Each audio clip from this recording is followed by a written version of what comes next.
الحمد لله وكفى والصلاة والسلام على سيد الرسل وخاتم الأنبياء وعلى آله وأصحابه الأتقياء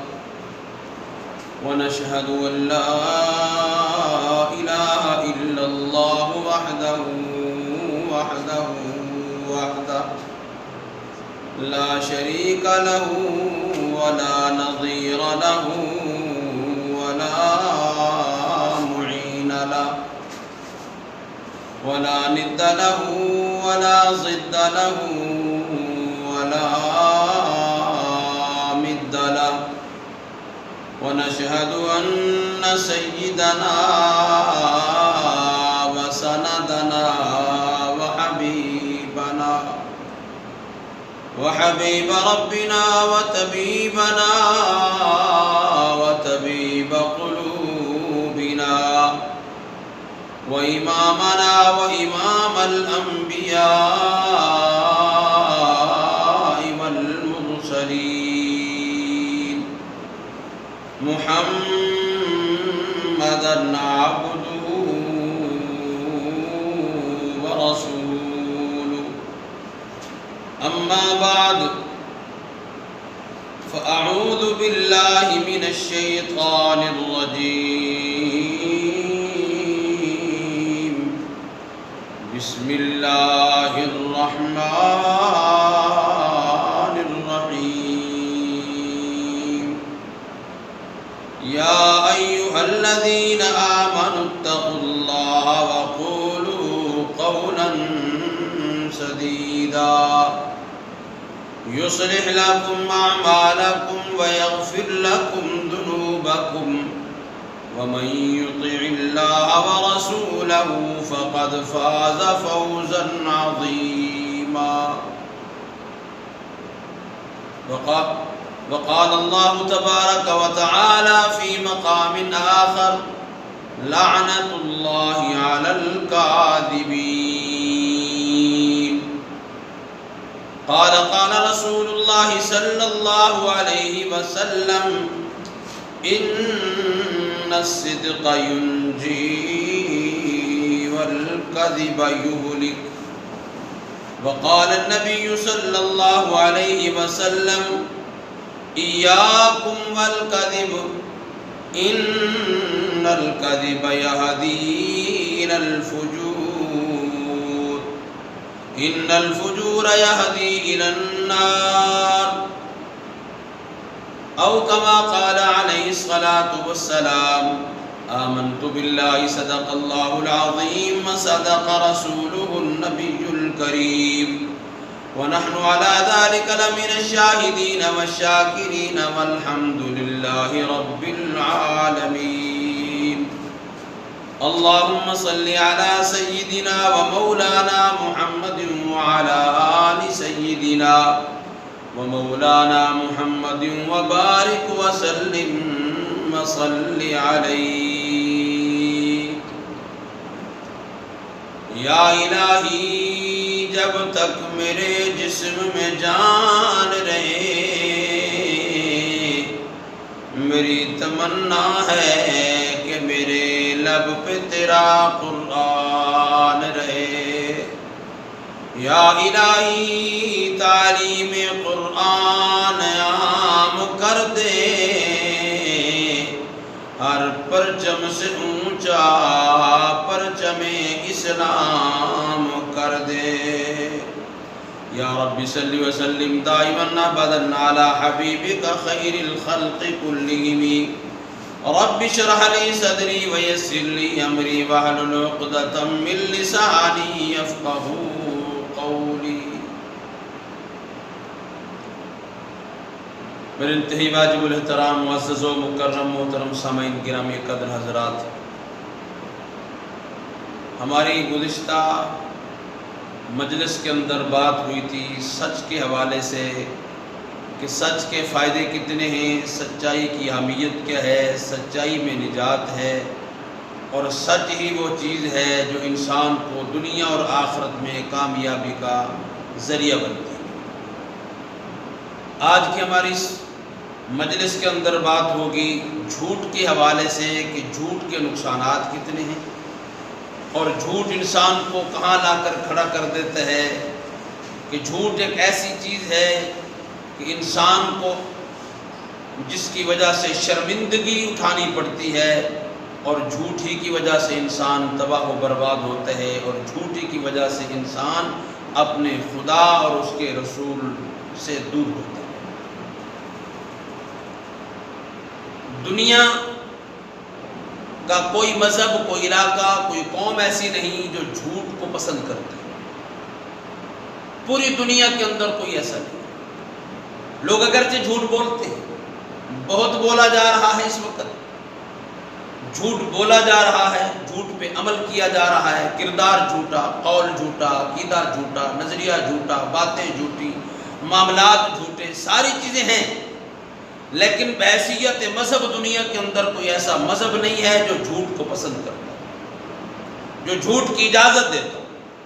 کوئی دنیا کے اندر قوم اور تہذیب اور ثقافت ایسی نہیں جو جھوٹ کو اہمیت دیتے ہوں، جھوٹ کو اچھا سمجھتے ہوں، جھوٹ کو پسند کرتے ہوں، کوئی بھی ایسا نہیں۔ یہ جھوٹ ایک اتنی گندی چیز ہے، اتنی برائی ہے کہ اللہ کے پاک پیغمبر صلی اللہ علیہ وسلم کے فرمان کا مفہوم یہ بنتا ہے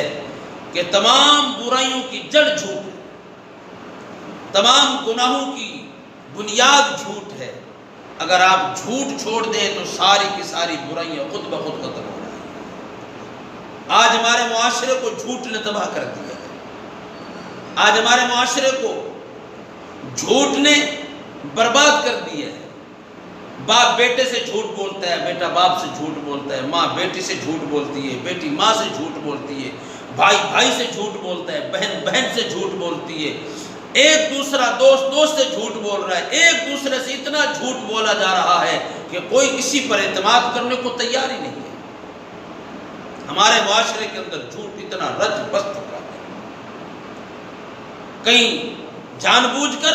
اور کہیں انجانے میں جھوٹ بولا جا رہا ہے، جھوٹ کیا جا رہا ہے۔ اللہ کو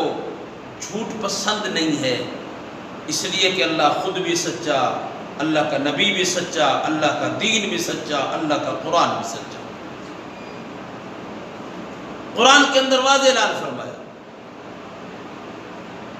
یا ایھا الذین آمنوا اتقوا اللہ وقولوا قولا سدیدا، ایمان والو اللہ سے ڈرو اور اللہ سے ڈر کر بات سیدھی کیا کرو، جھوٹی نہ کرو۔ جھوٹی بات میرے رب کو پسند کوئی نہیں، سیدھی بات سچی بات میرے اللہ کو پسند، سچا عقیدہ بھی میرے اللہ کو پسند، جھوٹا نظریہ بھی میرے اللہ کو پسند نہیں، جھوٹا عقیدہ بھی پسند نہیں، جھوٹا کردار بھی پسند نہیں۔ اسی لیے فرمایا قولوا قولا سدیدا، لوگوں سچ بولا کرو، تمہاری زبانیں سچ بولا کریں، اس لیے کہ زبان وہی بولا کرتی ہے جو دل کے اندر ہوا کرتا ہے، اور جب دل سچا ہو تو انسان کی زندگی بھی سچ ہوا کرتی ہے۔ اللہ کے پاک پیغمبر صلی اللہ علیہ وسلم کے سامنے ایک آدمی نے سوال کیا، یا رسول اللہ بھلا یہ تو بتائیے گا، ایک بندہ ایمان قبول کر لیتا ہے، کلمہ پڑھ لیتا ہے، اللہ کی توحید کا اقرار کرتا ہے، آپ کی رسالت و ختم نبوت کا بھی اقرار کرتا ہے، اللہ کے قرآن پر بھی ایمان ہے، اچھی اور بری تقدیر پر بھی ایمان ہے، آخرت پر بھی ایمان ہے، مر کر دوبارہ جی اٹھنے پر بھی ایمان ہے۔ ان ایمان ہونے کے بعد، مومن ہونے کے بعد اللہ کے پاک پیغمبر سے پوچھا گیا، یا رسول اللہ بھلا بتلائیے گا کہ کوئی بندہ مومن بھی ہو، چور بھی ہو، یہ ہو سکتا ہے؟ اللہ کے پاک پیغمبر نے فرمایا، انسان تو انسان ہے، انسان سے غلطی ہو سکتی ہے، مومن ہو، ایمان والا ہو اور چور ہو یہ ہو سکتا ہے، ایمان والے سے چوری بھی ہو سکتی ہے، خطا ہو سکتی ہے۔ یا رسول اللہ بھلا یہ بتلائیے گا،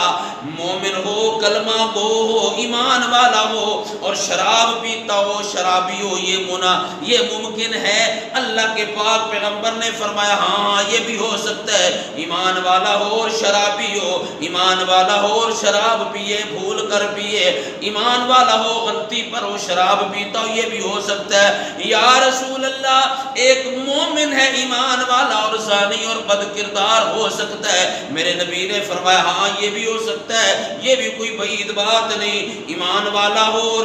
شراب بھی پیتا ہو، ایمان والا ہو اور چور بھی ہو، ایمان والا ہو بد کردار اور زانی بھی ہو۔ پوچھنے والے نے پوچھا آقا یہ بتلائیے گا، ایک بندہ اس زبان سے کلمہ بھی پڑھتا ہے، اللہ کی توحید کا اقرار کرتا ہے، آپ کی سچی رسالت و نبوت کا بھی اقرار کرتا ہے، اور پھر اسی زبان سے جھوٹ بولے، یہ ہو سکتا ہے؟ میرے پاک پیغمبر نے فرمایا مومن ہو اور جھوٹ بولے یہ بات نہیں ہو سکتی، جھوٹ نہیں ہو سکتا۔ مومن کی زندگی میں جھوٹ تو کافروں کو پسند نہیں، ایمان والوں کو کہاں پسند ہے؟ اور پھر اللہ کے پیغمبر کو، اللہ کے پاک پیغمبر نے فرمایا ان الکذب یہدی الی الفجور، میرے محبوب پیغمبر صلی اللہ علیہ وسلم نے فرمایا ایاکم والکذب، اور لوگوں جھوٹ سے بچو، جھوٹ سے بچو، جھوٹ سے پرہیز کرو، جھوٹ سے بچ کے رہو، جھوٹ سے دور رہو۔ فرمایا اس لیے کہ ان الکذب یہدی الی الفجور، یہ جھوٹ انسان کو غلط راستے پر لے جاتا ہے، یہ جھوٹ انسان کو اللہ کی نافرمانیوں کی طرف لے جاتا ہے، یہ جھوٹ انسان کو گناہی کی طرف لے جاتا ہے۔ اور فرمایا ان الفجور یہدی الی النار، اور برائیاں اور بد کرداریاں اور یہ گناہ انسان کو جہنم کا ایندھن بنا دیتے، اس لیے فرمایا ایاکم والکذب، لوگوں جھوٹ سے بچو۔ دوسرے مقام پہ اللہ کے پاک پیغمبر نے فرمایا ان الصدق ینجی والکذب یہلک، سچ انسان کو نجات دلاتا ہے اور جھوٹ انسان کو برباد کرتا ہے۔ اتنی بری چیز ہے۔ میرے نبی کا کردار بھی دشمن کے سامنے تھا، سبھی دیکھ رہے تھے، میرے نبی کے دشمن تھے اور اتنے دشمن کبھی موقع ضائع نہیں کیا۔ اللہ کے پاک پیغمبر صلی اللہ علیہ وسلم نے ایک موقع پر میرے محبوب پیغمبر صلی اللہ علیہ وسلم نے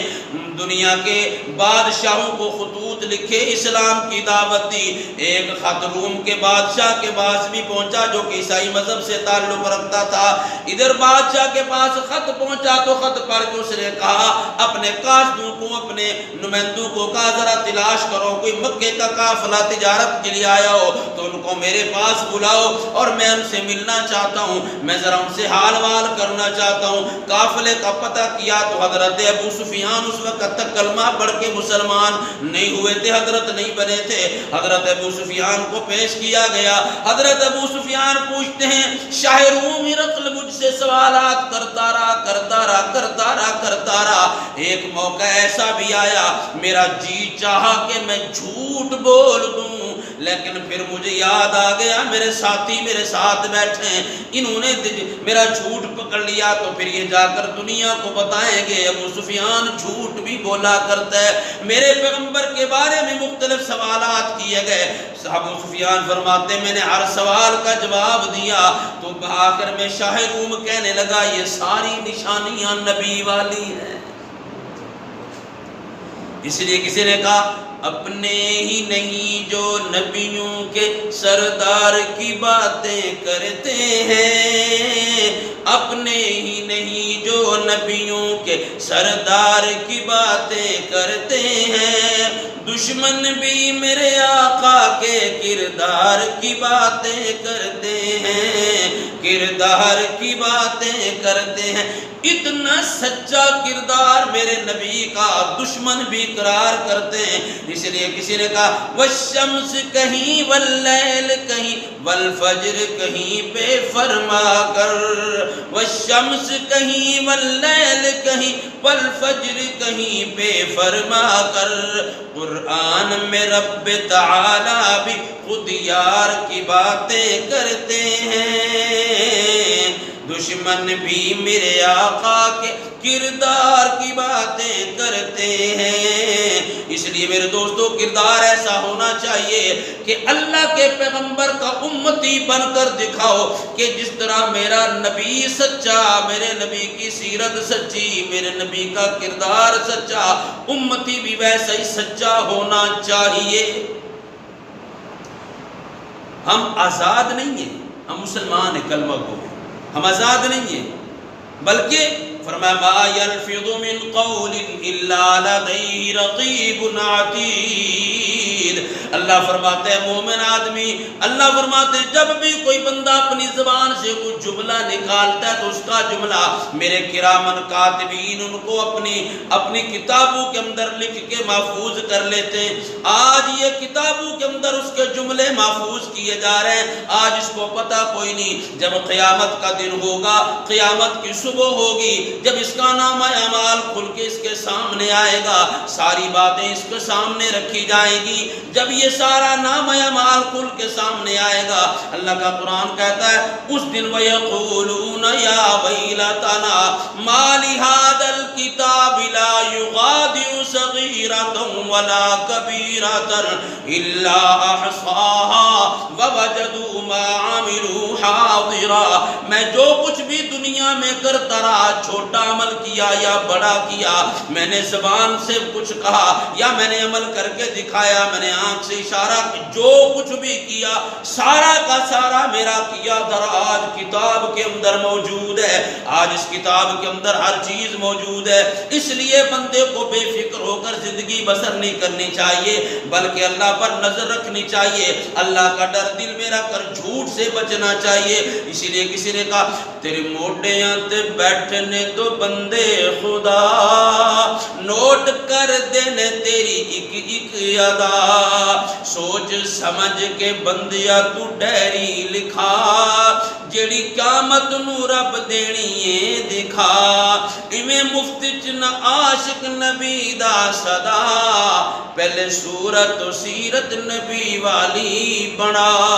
اللہ تعالیٰ سے دعا ہے اللہ ہمیں جھوٹ سے بچائے، اللہ سچ کی زندگی گزارنے کی توفیق عطا فرمائے۔ وآخر دعوانا الحمدللہ۔